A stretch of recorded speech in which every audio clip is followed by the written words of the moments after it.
হতাশ হওয়া ইমানের পরিপন্থী কাজ। আল্লাহ পাক বলেছেন লা তাকনাতু মির রাহমাতিল্লাহ, আমার রহমত থেকে মায়ুস হও না। দেখেন হযরত আইয়ুব আলাইহিস সালাম কত বড় রোগ হয়েছে, শরীর পোকায় ধরেছে, জর্জরিত হয়েছে, দুর্গন্ধ হয়েছে, গ্রামের লোকেরা তাকে বের করে দিয়েছে, স্ত্রী পুত্র পরিজন সব চলে গিয়েছে। এমনকি জিহ্বায় যখন পোকা ধরল, হযরত আইয়ুব আলাইহিস সালাম আল্লাহ রাব্বুল আলামিনের দরবারে ফরিয়াদ করলেন, আন্নী মাসানিয়াদ-দুররু ওয়া আনতা আরহামুর রাহিমিন। আয় আল্লাহ, আমি অসুস্থ হয়ে পড়েছি, আমি রোগাক্রান্ত হয়েছি, আর তোমার নাম রহমান রহিম, তুমি আমাকে রোগমুক্ত করো। হযরত আইয়ুব আলাইহিস সালাম আল্লাহর দরবারে ফরিয়াদ করলেন, রব্বুল আলামিন সারা শরীরে পোকায় জর্জরিত হয়ে গেছে, এখন আমার জিহ্বায় পোকা ধরেছে, মাবুদ গো আমি তোমার কাছে ফরিয়াদ করি আমার জিহ্বায় পোকা দিও না, কারণ জিহ্বাটাও যদি নষ্ট হয়ে যায় তাহলে তোমার মতো আল্লাহর জিকির আমি কি দিয়া করব। হযরত আইয়ুব আলাইহিস সালাম আল্লাহ পাকের কাছে যখন এ ধরনের ফরিয়াদ জানালেন, রব্বুল আলামিন তাকে তার রোগ মুক্ত করে দিলেন, তার স্ত্রী পুত্র সব আল্লাহ রব্বুল আলামিন ফিরাইয়া দিলেন। সুবহানাল্লাহ। সুতরাং মুমিন ব্যক্তি, কোরআন শরীফে সব আছে, কোরআনের মতো শ্রেষ্ঠ ওয়াজের কিতাব পৃথিবীতে আর শুধু বোঝার দরকার। বিপদে যত বড় বিপদ আসুক, কোন বিপদে মুমিন ধৈর্য হারাবে না। হযরত ইয়াকুব আলাইহিস সালামের ছেলে ইউসুফ আলাইহিস সালামকে যখন তিনি হারায় ফেললেন, তিনি অধৈর্য হয়ে গেছিলেন নাকি? অধৈর্য হন নাই। কারণ আমি আমার বক্তৃতার সূচনায় বলেছি, আমরা কল্যাণ বুঝি না, অকল্যাণও বুঝি না। কোন বিপদ আসলে পরে আমরা হয়রান হয়ে যাই, কিন্তু বিপদের মধ্যে কল্যাণ আছে আমরা তা বুঝতে পারি না। কথা বুঝে আসছে? হযরত ইউসুফ আলাইহিস সালামকে কুয়ার ভিতরে ফেলে দেওয়া হলো। 11 ভাই মনে করেছে কুয়ার ভিতরে ফেলে দিয়া ইউসুফ আলাইহিস সালামকে মেরে ফেললাম, কিন্তু তারা বোঝে নাই আসল কামটা কি হয়েছে। এটা তো কুয়া নয়, এটা একটা টানেল, এটা একটা সুড়ঙ্গ। একদিকে কেনান হলো তার এক মুখ, ওই সুড়ঙ্গের এক মুখ হলো কেনানে। কেনান ইউসুফ আলাইহিস সালামকে ফেলে দেওয়া হলো কুয়ার ভিতরে মারার জন্যে, কিন্তু আল্লাহ পাকের ইচ্ছা ইউসুফ আলাইহিস সালাম মরবে না। এই টানেলের অপর প্রান্ত মিশরের সিংহাসনের টানেলের এপার দিয়া ইউসুফ আলাইহিস সালামকে ঢুকালেন, অপর প্রান্তে মিশরের সিংহাসনে ইউসুফকে আল্লাহ বসাইয়া দিলেন। হযরত ইয়াকুব ছেলের জন্য অধৈর্য হলেন না। যখন তিনি খবর পেলেন ছেলে বাঘে খেয়ে ফেলেছে, তিনি তখন বলেছেন, ফাসাবুরুন জামিলুন আসাল্লাহু আইয়াতিয়ানি বিহিম জামিআ ইন্নাহু হুয়াল আলিমুল হাকীম। ফাসাবরুন জামিল, আমি উত্তম ভাবে ধৈর্য ধারণ করলাম, এবং আমি বিশ্বাস করি আল্লাহ রাব্বুল আলামিন আমার হারানো সবকিছু আমাকে ফিরাই দিবেন। বহু বছর পর যখন হযরত ইউসুফ আলাইহিস সালাম প্রেসিডেন্ট হয়েছেন মিশরের, 11 ভাই গেল সেখানে সাহায্য আনার জন্য। সেই ঘটনা তো শোনাবো না, এমনি বলে যাচ্ছি। এরপরে তিনি তাদেরকে পরিচয় দিলেন, ওরা ভয় পেয়ে গেল। তিনি বললেন, ভয়ের কোনো কারণ নাই, লা তাসরিবা আলাইকুমুল ইয়াউম, আজকে আমি কোনো প্রতিশোধ তোমাদের নেব না। সুবহানাল্লাহ। এর নাম পয়গম্বর, এর নাম কি? আল্লাহর নবী। আমি আজকে কোনো প্রতিশোধ তোমাদের নেব না, তোমরা যাও। পিতার অবস্থা তিনি জানলেন, কাঁদতে কাঁদতে পিতার চোখ দুটো নষ্ট হয়ে গেছে ইয়াকুব আলাইহিস সালাম। হযরত ইউসুফ আলাইহিস সালাম বললেন, যাও। নিজের জামাটা খুললেন, গায়ের জামা খুলে বললেন, ভাইরা আমার এই জামা নিয়ে যাও, আর আমার আব্বার চোখের উপরে এই জামাটা রেখে দিও। ছেলেরা যখন হযরত ইউসুফ আলাইহিস সালামের জামা নিয়ে মিশর থেকে রওনা করেছে, গল্প নয়, উপন্যাস নয়, আল্লাহ পাক এই কোরআন শরীফে সূরা ইউসুফে বলেছেন, জামা নিয়ে মিশর থেকে রওনা করেছেন। কোথায় মিশর আর কোথায় কেনান? কেনানে বসে হযরত ইয়াকুব আলাইহিস সালাম বলছেন, তোমরা যদি আমাকে মতিভ্রম পাগল যদি মনে না করো, তাহলে একটা কথা বলি, আমার নাকে এখন আমি ইউসুফের গন্ধ পেতেছি। সুবহানাল্লাহ। তোমরা যদি আমাকে মতিভ্রম না করো তাহলে আমি বলি আমি কিন্তু ইউসুফের গন্ধ পেতেছি। সুবহানাল্লাহ। হযরত ইউসুফ আলাইহিস সালামের জামা এনে ভাইরা যখন হযরত ইউসুফের চোখের উপরে রেখে দিলেন, হযরত ইয়াকুবের দুটো চোখ সাথে সাথে আল্লাহ ভালো করে দিলেন। ফাসাবরুন জামিল, ধৈর্য ধরো। ঈমানদার ব্যক্তি আশার উপরে তার জীবন বাঁচে, কারণ যত বড় বিপদ আসুক না কেন আশ্রয় পাওয়ার একটা জায়গা আছে, তার নাম হলো আল্লাহ। নাম কি? বলেন আল্লাহ। সবাই বলেন আল্লাহ আল্লাহ আল্লাহ আল্লাহ। হযরত ইউনূস আলাইহিস সালাম মাছটাকে গিলে ফেলে দিল, মাছটাকে গিলে মাটির অতল তলদেশে চলে গেছে। এত বড় বিপদ পৃথিবীর কোন মানুষের হতে পারে নাকি? বলেন, কি বলেন? মাছের পেটের ভিতরে জানালা নাই, দরজা নাই, বেরোবার কোনো পথ নাই, মাছ গেছে পানির অতল তলদেশ। আল্লাহ পাক কোরআন শরীফের ভিতরে মানুষকে শোনান, আল্লাহ ওয়াজ করছেন। সুবহানাল্লাহ বলেন। আল্লাহ পৃথিবীর মানুষকে ওয়াজ করছেন, দুনিয়ার মানুষকে শোনান। আমার ইউনূস তো ধৈর্য হারা হয় নাই। ওয়াযান্নুন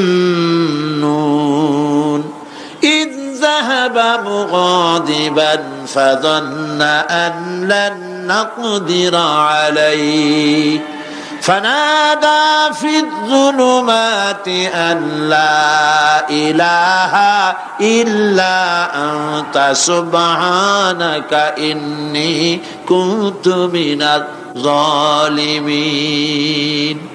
ফানাদা ফিয-যুলুমাত, জমায়ে কাসির, ত্রিবিধ অন্ধকারের ভেতর থেকে হযরত ইউনূস আলাইহিস সালাম চিৎকার মারলেন। মাছের পেটের অন্ধকার, পানির অন্ধকার, রাতের অন্ধকার, ত্রিবিধ অন্ধকারের ভেতর দিয়ে মাছের পেটের মধ্য দিয়ে ইউনূস আলাইহিস সালাম চিৎকার মারলেন। অধৈর্য হন নাই, হার্ট ফেল করেন নাই। তিনি বলছেন, পড়েন আমার সাথে, লা ইলাহা ইল্লা আনতা সুবহানাকা ইন্নী কুনতু মিনাজ জালিমিন। তুমি ছাড়া কোনো ইলাহ নাই, কোনো পোষ্য নাই, মাবুদ নাই। তোমার পবিত্রতা ঘোষণা করছি, আমি জালিমদের অন্তর্ভুক্ত হয়ে গেছি। ইউনূস আলাইহিস সালাম যখন কাঁদতেছিলেন, আল্লাহ রাব্বুল আলামিন সেই কান্না শুনেছিলেন কিনা? বলেন, শুনছিলেন কিনা? শুনতে পেয়েছিলেন কিনা? পানির ভিতরে কেউ শোনে নাই, মাছের পেটের ভিতরে ইউনূস আলাইহিস সালাম কিভাবে চিৎকার করছেন, মাছের পেটের ভিতরের আওয়াজ পানির ভিতরে কেউ শোনে নাই, জমিনের কেউ শোনে নাই, অন্তরিক্ষে কেউ শোনে নাই, সাত আকাশের ভিতরে কেউ শোনে নাই, কিন্তু আরশে আজিমের মালিক আল্লাহ রব্বুল আলামিন শুনতে পেয়েছেন। সঙ্গে সঙ্গে রব্বুল আলামিন জবাব দিলেন, ফাস্তাজাবনা লাহু ওয়া নাজ্জাইনাহু মিনাল গাম্মি ওয়া কাযালিকা নুনজিল মুমিনিন। পড়েন, ফাস্তাজাবনা লাহু ওয়া নাজ্জাইনাহু মিনাল গাম্মি ওয়া কাযালিকা নুনজিল মুমিনিন। আমি ইউনূসের ডাকের জবাব দিলাম। কে বলতেছেন? বড় করে বলেন, কে বলছেন? আল্লাহ। সুবহানাল্লাহ। আপনারা কি ভয় পাইছেন? ভয় পেয়েছো মুসলমান? আল্লাহ রাব্বুল আলামিন বলেন, আমি আমার ইউনূসের ডাকের জবাব দিলাম। শুধু জবাব দেই নাই, আমি ইউনূসকে তার মাছের পেটের ভিতর থেকে বাঁচাই দিলাম। মাছের পেটের মধ্যে বেদনা শুরু হয়ে গেল, এমন বেদনা হয়েছে মাছ এখন বমি না করে পারে না। কথা বুঝতে পেরেছ? মাছ এখন বমি না করে পারে না। পানির উপরে মাছ ভেসে উঠল। আল্লাহ কোরআন শরীফের ভিতরে বলছেন, মাছ সাতরায়া কিনারায় চলে গেল, ইউনূস আলাইহিস সালামকে বমি করে ফেলে দিল। ইউনূস আলাইহিস সালাম বেঁচে গেলেন। আল্লাহ পাক বলেন, শুধু ইউনূসকে বাঁচাইলাম না, বরং আমি সকলের জন্য আশার বাণী শোনাই। শোনো মুমিনেরা, ওয়া কাযালিকা নুনজিল মুমিনিন। মুমিন বান্দা যারা যত বড় বিপদ আসুক আমারে ডাকো, আমি বিপদ দিয়ে বাঁচাই দেব। সুবহানাল্লাহ, বিপদ থেকে আমি বাঁচাই দেব। আল্লাহ পাক বলেছেন ফাইন্না মাআল উসরি ইউসরান, ইন্না মাআল উসরি ইউসরা। জেনে রাখো, দুঃখ এবং কষ্টের পরে রয়েছে সুযোগ সুবিধা, আর অসচ্ছলতার সাথে রয়েছে উদার সচ্ছলতা। যত বড় বিপদ আসছে এই বিপদের পরে আল্লাহ পাক তার গোলামদের উপরে রহমত নাজিল করবেন ইনশাআল্লাহ। সুতরাং ঈমানদার লোকেরা, তাদেরকে আল্লাহ পাক বলছেন কোনো ভয় নাই, কোনো চিন্তা নাই, যত বড় বিপদে পড়ো আমারে ডাকো, আমি ডাকের সাড়া দিয়ে দেব। সবাই আল্লাহরে ডাকেন, সুবহানাল্লাহ ওয়ালহামদুলিল্লাহ লা ইলাহা ইল্লাল্লাহ। জোরে পড়েন সুবহানাল্লাহ ওয়ালহামদুলিল্লাহ লা ইলাহা ইল্লাল্লাহ, সুবহানাল্লাহ ওয়ালহামদুলিল্লাহ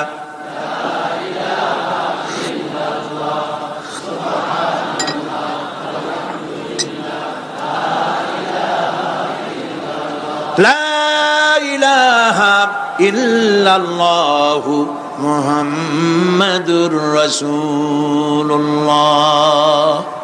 আল্লাহর উপর ঈমান আনলে যত ফায়দা হয় এত ফায়দা দুনিয়ায় কোথাও নাই। সুবহানাল্লাহ।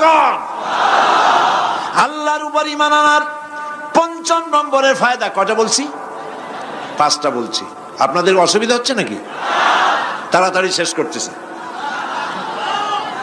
6টা বলবো, 6টা বলবো, এ হলো ৫ম নম্বর। তারপর আমরা দোয়া করব। দোয়ার দরকার আছে কিনা এই সময়? ৫ম নম্বরে আল্লাহর উপরে ঈমান আনলে পরে আরেকটি বড় ফায়দা, সেটা হলো কঠিন এবং কঠোর বিপদে আল্লাহ পাক তার মধ্যে অবিচলতার এবং ধৈর্য ধরার তৌফিক দিয়ে দেন। সুবহানাল্লাহ। যত বড় বিপদ আসুক সেই বিপদে মুসিবতে আল্লাহ পাক মুমিনদেরকে আল্লাহর উপরে নির্ভরতা শিখায় দেন। সুবহানাল্লাহ। কারণ মুমিনদের জানা আছে যে ঈমানদারদের বিপদ নতুন কিছু নয়, একেবারে আদম আলাইহিস সালাম থেকে শুরু হয়ে আসছে, ঠিক কিনা? আদম আলাইহিস সালামের বিপদ হয় নাই? আদম আলাইহিস সালামের বিপদ কি? শয়তান। তার বিপদ কি? শয়তান ছিল বিপদ। প্রত্যেক নবীর সময়ই মানুষের নবীদের কষ্ট দিছে, দেয় নাই? বিশ্বকবি ইকবাল বলেছেন, সতীজা কা রহা হ্যায় अज़ल से ताइमरोज, सतीजा का रहा है अज़ल से ताइमरोज, चरागे मुस्तफा भी से शरारे बुलहबीस। আবহমান কাল থেকে শুরু করে মুহাম্মদ সাল্লাল্লাহু আলাইহি সাল্লামের চারাগকে, নূরকে, ঈমানকে, ইসলামকে নিভায়ে দেওয়ার জন্য আবু জাহেলের গোষ্ঠীরা চিরকাল চেষ্টা করেছে। সব চেষ্টা কর্পূরের মতো উড়ে গেছে, মুহাম্মদ সাল্লাল্লাহু আলাইহি ওয়াসাল্লামের চারাগ টিম টিম করে জ্বলতে রয়েছে। আল্লাহ পাক বলছেন, ইউরিদুনা লিইউতফিউ নূরাল্লাহি বিআফওয়াহিহিম ওয়াল্লাহু মুতিম্মু নূরিহি ওয়ালাউ কারিহাল কাফিরুন। ওরা চায় মুখের ফু দিয়া, কারা? কাফেরেরা। ইসলাম সহ্য করতে পারে না যারা, ওরা চায় মুখের ফু দিয়া আমার আলোটাকে নির্বাপিত করে দেবে। আল্লাহ পাক বলেন, ওয়াল্লাহু মুতিম্মু নূরি, আমি আমার নূরকে পূর্ণতা দান করব, তাতে কাফির বেঈমানদের মনের ভিতরে যত জ্বালা হোক, যন্ত্রণা হোক, ওদের কলজা যত পুড়ুক, ইসলাম তার বিজয় পতাকা নিয়ে উঠবে, কেউ ঠেকাতে পারবে না। আল্লাহ রাব্বুল আলামিন, আল্লাহ পাক বলছেন, ওয়াকাযালিকা জাআলনা লিকুল্লি নাবিয়্যিন আদুওয়াম মিনাল মুজরিমিন। আর এমনি করে আমি সকল নবীর শত্রু বানিয়েছি সব পাপিষ্ঠ অপরাধ প্রবণ লোকদের। শুনছেন কথা? শোনেন নাই? আল্লাহ পাক বলছেন দুনিয়ার সব নবীদের তাদের জন্য আমি শত্রু বানাইছি কাদেরকে?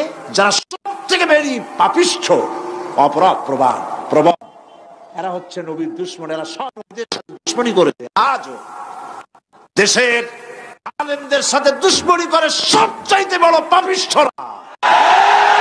এটা কোরআন। এটা কি? কোরআন। জোরে বলেন এটা কি? আল্লাহ রাব্বুল আলামিন বলছেন ওয়া কাযালিকা জাআলনা লিকুল্লি নাবিয়্যিন আদুওয়াম মিনাল মুজরিমিন। সব পাপীরা, পাপিষ্ঠরা আমার দ্বীনের দাওয়াত যারা দেয় তাদেরকে জীবনের দুশমন মনে করে। কেন? শোনেন, আমি কার ওয়াজ শোনাচ্ছি? কার ওয়াজ শোনাচ্ছি? আমার আল্লাহর ওয়াজ। অপরাধটা কি? নবীদের বিরুদ্ধে, নবীর ওয়ারিস ওয়ারাসাতুল আম্বিয়া কারা, তো তাদের বিরুদ্ধে তাদের অপরাধটা কি?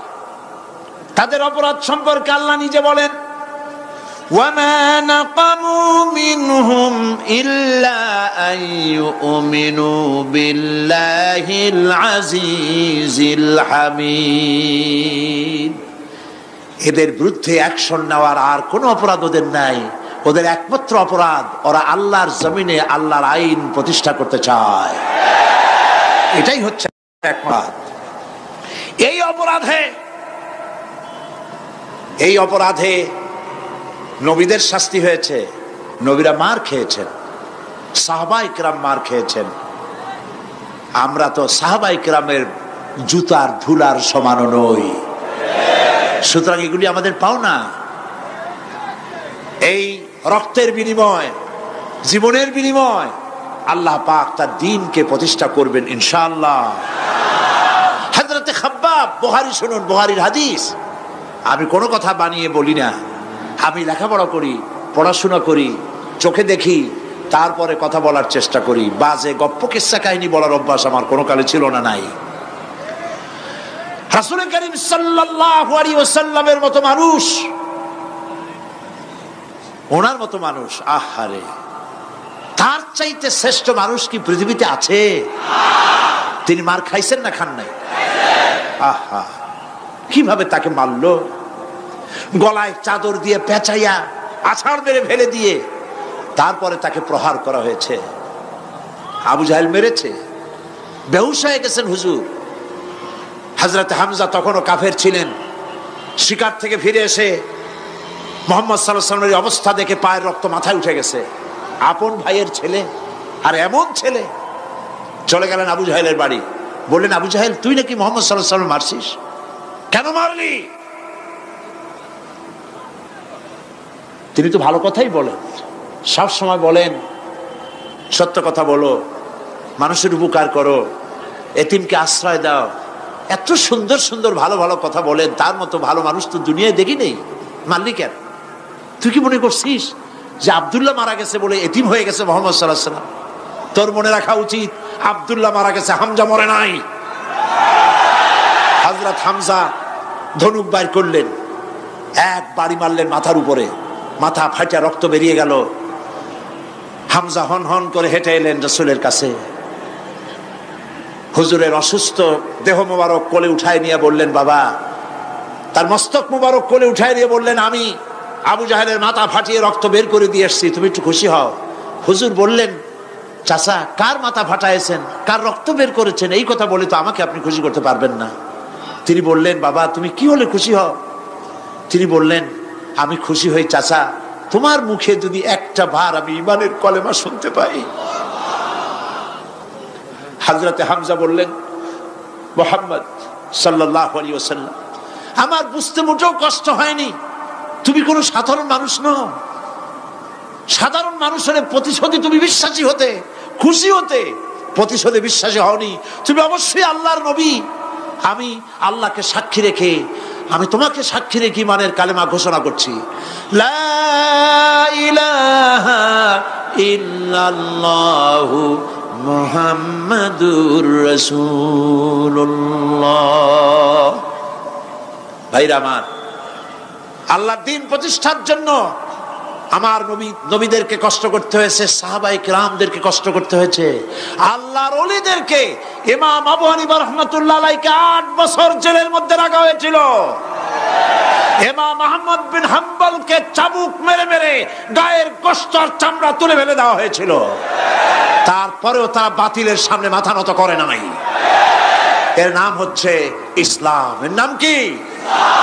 বুখারীর হাদিস, হযরত খাব্বাব বিন আরিত রাদিয়াল্লাহু তাআলা আনহু, বুখারীতে হাদিসটা এভাবে এসেছে, ওয়ান খাব্বাব বিন আরিত রাদিয়াল্লাহু তাআলা আনহু আন্নাহু قال قال شكونا الى رسول الله صلى الله عليه وسلم وهو متوسد بردة له في ظل الكعبة। তিনি বললেন, আমরা রাসূলের কাছে গেলাম, যাই দেখি রাসূল করিম সাল্লাল্লাহু আলাইহি ওয়াসাল্লাম কাবা শরীফের ছায়ায় আরাম ফরমাচ্ছেন। আমরা কাছে গিয়ে বললাম, আলা তাস্তানসিরু লানা আলা তাদউ লানা ইয়া রাসূলুল্লাহ, হে রাসূল, আপনি কি আমাদের জন্য দোয়া করবেন না? আমরা তো মার খেতে খেতে শেষ হয়ে গেলাম। আমাদের খাব্বাবকে, খুবাইবকে, আম্মারকে, সুমাইয়াকে মেরে শেষ করে দিল। ওরা আমাদেরকে না খাওয়ায় রাখে, সারা রাত খেতে দেয় না, ঘুমাতে দেয় না। তারা আমাদের বেলালকে মেরে মেরে রক্তাক্ত করে উত্তপ্ত মরুভূমির উপরে চিৎ করে শোয়ায়, বুকের উপরে পাথর চাপা দিয়ে রেখেছে। ওরা সাহাবায়ে কেরামদেরকে মারতেছে, না খাওয়ায় রাখতেছে। হুজুর, আপনি কি আল্লাহর কাছে দোয়া করবেন না? এখনো কি দোয়ার সময় আসে নাই? হাদিস শরীফ এসেছে, হুজুর সাল্লাল্লাহু আলাইহি ওয়াসাল্লাম উঠে বসলেন, বললেন, ও খাব্বাব, তোমাদের আগে এই পৃথিবীতে যারা দ্বীনের দাওয়াত নিয়ে এসেছিলেন, সমকালীন রাষ্ট্র শক্তি তাদেরকে ধরত, ফায়ুহাজুর রাজুলু ফায়ুহফারু লাহু ফিল আরদ, তাদেরকে ধরে তাদের জন্য কবর খনন করা হতো জীবিত মানুষের জন্য। ফায়ুজালু ফিহা, এরপরে সেই গর্তের ভিতরে তার কোমর পর্যন্ত গেড়ে দেওয়া হতো। সুম্মা ইউতা বিল মানশার, এরপরে করাত আনা হতো। ফায়ুদাউ আলা রাসিহি, এরপরে সেই করাত তার মাথার উপরে রাখা হতো। ফায়ুজআলু নিসফাইন, করাত দিয়া ঘষে ঘষে চিরে চিরে জীবিত মানুষকে দ্বিখণ্ডিত করে ফেলে দেওয়া হতো। মা ইয়াসুদ্দুহু যালিকা আন দীনিহি, এত কষ্ট দেওয়ার পরেও আল্লাহর গোলামদেরকে এক চুল জায়গা দিন থেকে সরায় দেওয়া যায় নাই। ওয়াল্লাহি ওয়াল্লাহি, ও খাব্বাব, আমি আল্লাহর নামে কসম করি, লাইউতাম্মান্নাল্লাহু হাযাল আমরা হাত্তা ইয়াসিরু রাকিবু মিন সানআ ইলা হাদরামাউত। আমি আমার আল্লাহর নামে কসম করি। কে কসম করছেন? সুবহানাল্লাহ বলবেন না? রাসূলুল্লাহ কসম করছেন, আমি কসম করি আল্লাহর, সেদিন বেশি দূরে নয়, যেদিন ইয়েমেনের রাজধানী সানা থেকে শুরু করে হাজরামাউত পর্যন্ত হাজার হাজার মাইল সওদাগরেরা তাদের পণ্য নিয়ে, মহিলারা তাদের সৌন্দর্যের পসরা নিয়ে একাকিনী অথবা দলবদ্ধভাবে যাতায়াত করবে মরুভূমির উপর দিয়ে। লা ইয়াখাফু ইল্লাল্লাহ, আল্লাহ ছাড়া তাদের অন্তঃকরণে কোনো ভয় থাকবে না। ওয়ালাকিন্নাকুম তাস্তাজিলুন, তোমরা বড্ড তাড়াহুড়ো করছো, অপেক্ষা করো, সেরকম সময় আসবে। রাসূল করিম সাল্লাল্লাহু আলাইহি সাল্লাম সেরকমের সময় দিতে পেরেছিলেন নাকি পারেন নাই? পেরেছিলেন কিনা? সেজন্য রক্ত দিতে হয়েছে, সেজন্য মার খেতে হয়েছে, সেজন্য জেলে যেতে হয়েছে। রাসূল করিম সাল্লাল্লাহু আলাইহি সাল্লামকে, জেল তো নতুন কিছু নয়। ইউসুফ আলাইহিস সালাম জেলে থাকেন নাই? জেলে থাকেন নাই? থেকেছে। রাসূল করিম সাল্লাল্লাহু আলাইহি সাল্লাম জেলে ছিলেন না? সেই জেল এরকমের দেওয়ালে ঘেরা জেল নয়, পাহাড়ে ঘেরা, চতুর্দিক থেকে পাহাড়ে ঘেরা শিয়াবে আবি তালেব 3 বছর। কতদিন? টানা 3 বছর।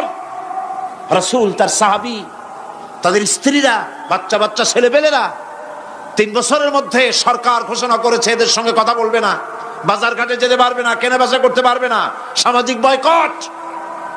সামাজিকভাবে বয়কট করে রেখেছে। সাথে যা ছিল খাবারগুলি শেষ হয়ে গেছে। তারপরে উট ছিল, ভেড়া ছিল, খাইয়ে শেষ হয়ে গেছে।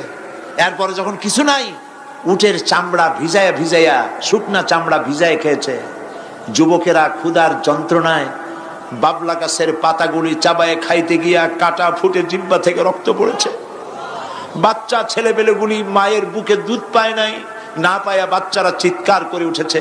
এই চিৎকার, ক্ষুধার জ্বালার এই চিৎকারের আওয়াজ শুনে কাফেরেরা চতুর্দিকে অট্ট হাসিতে ফেটে পড়েছে। সুতরাং জেল জুলুম মুসলমানদের জন্য, আলেমদের জন্য, পীর বুজুর্গদের জন্য নতুন কিছু নয়। এই জুলম, এই অত্যাচারের পরেই আল্লাহ পাকের দ্বীন কায়েম হয়েছিল মদিনায়। রাসূলুল্লাহ বলেছিলেন, খায়রুল কুরুনি কারনি, সর্বশ্রেষ্ঠ যুগ আমার যুগ। বন্ধুগণ, আল্লাহর উপর ঈমান আনলে মানুষের ভিতরে এ ধরনের অবিচলতা আসে, বিপদে ধৈর্য ধরার হিম্মত পয়দা হয়ে যায়। সুবহানাল্লাহ বলো। মানুষ কোন মসজিদে ধরার কোনো প্রশ্ন ওঠে না, তো সেই জন্য এশার নামাজ জামাতে পড়ে যাওয়ার চেষ্টা করবেন সকলে। আল্লাহ যেন তৌফিক দেন, বলেন আমিন। আগামীকাল সকাল 9টায় এই মাঠে শিশু কিশোরদের সমাবেশ হবে। আপনার বাচ্চা আপনার ভবিষ্যৎ, এই বাচ্চাকে দ্বীনের কথা, ইসলামের কথা শোনাবার জন্য আগামীকাল আপনারা আপনাদের বাচ্চাদেরকে নিয়ে আসবেন। 5 বছর বয়স থেকে 10-12-র মধ্যে, 5 থেকে শুরু করে 12-র মধ্যে আপনাদের ছেলে মেয়েদেরকে এখানে পাঠিয়ে দিবেন। তাদেরকে তাদের প্রশ্নের জবাব দেবো এবং তারপরে তাদেরকে কোরআন ও হাদিসের কথা শোনানো হবে, যাতে করে তাদের ইমানের মধ্যে ইসলামের বীজ বপন হয়ে যায়, তাদের কলিজার মধ্যে ইসলামের বীজ বপন হয়ে যায়। আল্লাহ যেন তৌফিক দেন, বলেন আমিন। আপনারা প্রত্যেকে আপনাদের সন্তানদের নিয়ে আসবেন সকাল 9টায়। আর মুফতি, আমি যে বলতেছিলাম যে মাহফিল শেষ হবে, যাওয়ার সময় টাকা এই মাহফিলে দিয়ে যাবেন, মাহফিলের খরচ হিসাবে। আর ঢাকা থেকে অনেক লাইব্রেরি আছে, প্রত্যেকদিন বলতেছি, আজও বলি যে আপনারা যাওয়ার সময় সকলে বই কিনে নিয়ে যাবেন। বই কিন্তু কাউকে ঠকায় না। একটা বোয়াল মাছ, কোরাল মাছ, শুটকি মাছ খাবেন, আজ খাইলেন কালকে পায়খানা হয়ে যাবে, এটার কোনো দাম নাই। কিন্তু একটা বই যদি আপনি কিনে নেন, বই আপনাকে উপকার করবে, আপনার জীবনের মোড় ঘুরিয়ে দিতে পারে। আলহামদুলিল্লাহ বলে। কামিয়াব প্রকাশন, যারা বিশ্বব্যাপী ইসলামী আন্দোলনের